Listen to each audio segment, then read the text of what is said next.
appelé ça la Coupe du Monde des pays inconnus, tant les noms de certaines équipes réunies ici ne nous disent pas grand-chose. Matabeleland, Punjab, Tuvalu, des équipes qui font partie de la CONIFA, une fédération parallèle à la FIFA.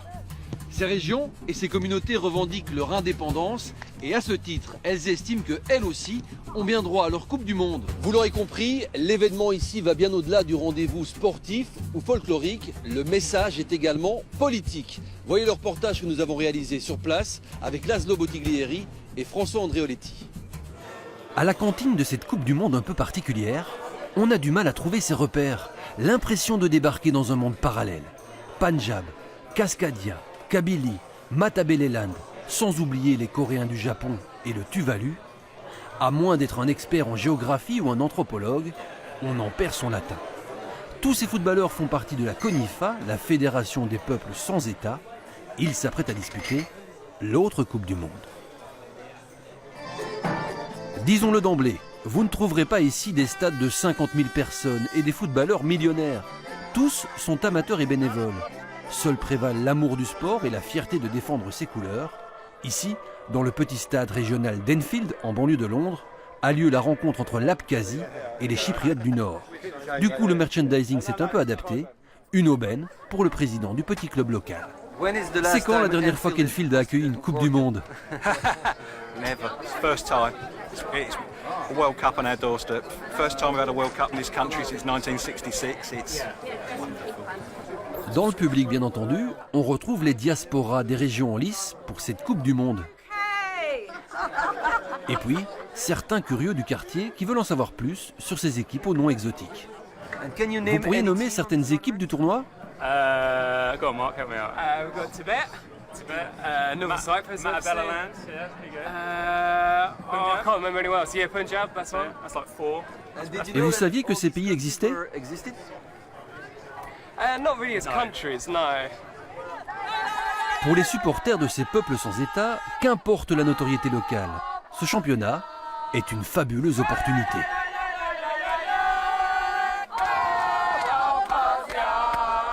We're so few around here. We're only around 100 in London or England, if you know, as a matter of fact. So we have a once-in-a-lifetime opportunity that they're coming here and supporting our land, and they actually playing for our motherland. So we have to come and support them. What else we could do? Et vous avez conscience que certaines personnes ici n'ont jamais entendu parler de l'Abkhazie? Well, I think that's the underlying message for the CONIFA. It's just, they somehow recognizing the unrecognized countries, isn't it? So that's a good thing, I suppose. Et petit à petit, l'enthousiasme des supporters de l'Abkhazie déteint sur les petits spectateurs locaux.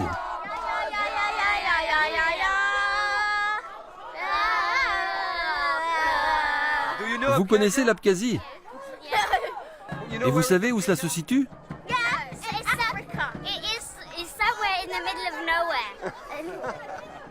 En réalité, la République d'Abkhazie est une région située entre les montagnes du Caucase et les bords de la mer Noire. Officiellement rattachée à la Géorgie, elle a proclamé son indépendance en 1992, mais l'ONU ne l'a pas reconnue.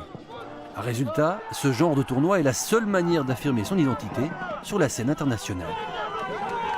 Alors que le match se poursuit, au même moment dans les vestiaires, une autre équipe se prépare, la Kabylie. On veut gagner ce match. On va être qualifié. Vous avez tous la Kabylie dans le cœur. Hein? On attend de vous plus que... On attend de vous, on l'avait dit, on attend de vous plus que du football. Et c'est la seule chose avec laquelle on pourrait faire la différence. Parce qu'ils sont athlétiques, ils sont aussi footballeurs, mais vous avez une foi par rapport à la Kabylie qui est très grande, pour ne pas dire plus grande que tout pour certains. Merci. Officiellement, la Kabylie fait partie de l'Algérie, mais les indépendantistes kabyles refusent d'être assimilés au monde arabe. Ils réclament la laïcité. Tout le monde sait que dans cette géographie où nous vivons, il y a des Berbères, il y a des Kabyles, alors qu'on se fait passer pour un autre peuple. Nous n'avons rien contre les autres peuples, nous n'avons rien contre les religions, mais nous sommes un peuple laïque, un peuple libre, et surtout berbère et kabyle. Vous sentez que vos joueurs sont fiers de porter le maillot kabyle? Très fier. C'est pour la première fois qu'ils représentent leur sang, ils représentent leur cœur, ils représentent leur nation. C'est pour la première fois qu'ils représentent la Kabylie. C'est la première fois qu'on parle d'eux comme Kabyles. On l'aura compris, pour les Kabyles, l'enjeu dépasse de loin le cadre sportif. La plupart des joueurs sont des Kabyles résidant en France, en Angleterre ou en Allemagne. Seuls 5 joueurs vivant en Kabylie sont parvenus à obtenir le visa fourni par les autorités algériennes. Aujourd'hui, on a réussi à faire cette équipe, mais beaucoup de joueurs, bons joueurs de bonne volonté, n'ont pas pu venir parce qu'en fait, ils craignent aussi pour leur famille, ce que nous pouvons comprendre. Aujourd'hui, on a réussi à faire une bonne équipe. Peut-être que nous n'avons pas forcément les meilleurs joueurs sur le terrain, mais il est certain que nous avons les joueurs les plus courageux, ceux qui sont déterminés et fiers de jouer pour leur Kabylie, pour leur patrie en fait. En réalité, on n'est pas venu pour le football. Le football, si on ne l'aura pas cette année, on l'aura l'année prochaine. Si on a perdu la performance cette année, on l'aura l'année prochaine. Mais le but lui-même est acquis. Politique. On est là, politiquement. Ça me représente. Ça, c'est moi. Tout ce que vous voyez là, c'est moi. Pour la petite histoire, ce jour-là, la Kabylie a perdu son match contre l'Arménie de l'Ouest et ne s'est pas qualifiée pour les quarts de finale. Mais rarement dans l'histoire du sport, on avait vu une équipe aussi heureuse et enthousiaste dans la défaite.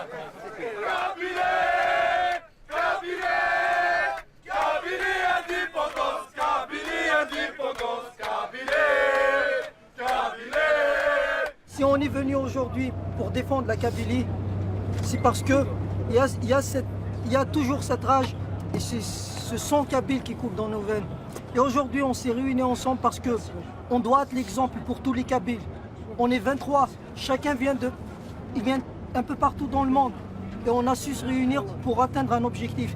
Et ça, c'est un message qu'on envoie aux Kabyles. C'est que c'est en se tenant la main qu'on réussira à faire quelque chose de cette Kabylie. Sinon, on ne pourra jamais faire quelque chose.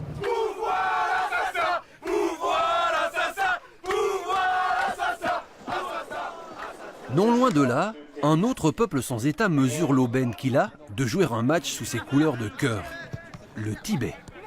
Dans les gradins, les supporters sont tout sourires. La petite nation du fin fond de l'Himalaya a même dépêché son propre commentateur sportif.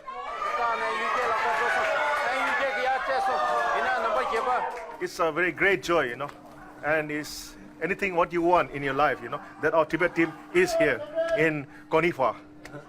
Il faut dire, pour le Tibet, que la Chine refuse à tout prix de reconnaître, les occasions d'exister sur la scène internationale sont rares, pour ne pas dire inexistantes.